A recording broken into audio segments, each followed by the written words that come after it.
रूपम recording studio Jeeva Chowk Madhubani. DJ Bittu Malangiya, DJ Bittu Malangiya, DJ Bittu Malangiya. Madhubani Madhubani.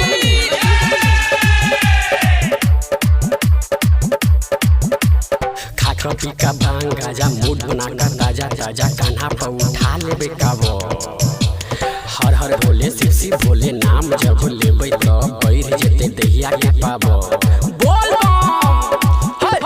खाकर पी का भांग गाजा मूड बना कर ताजा ताजा कान्हा पर उठा लेबे काबो।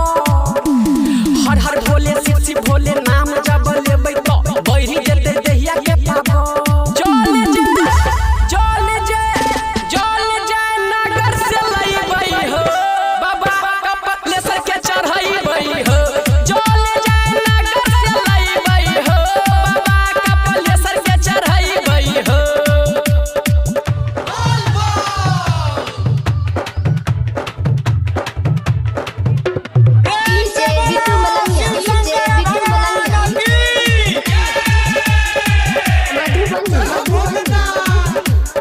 Presented by Golpi Music।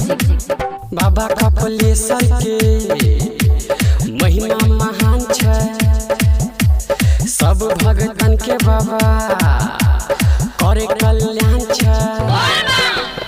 बाबा कपिलेश्वर के महिमा महान छै, सब भगतन के बाबा करे कल्याण छै।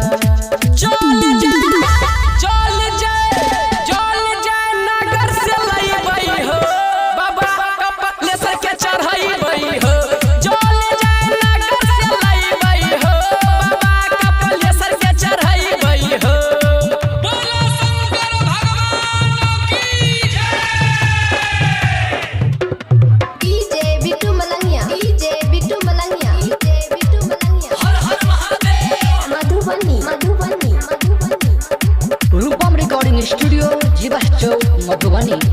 भोदली रानी टोली के बम सब नाचे छै, अनिल शर्मा के जब भजन बाजे छै।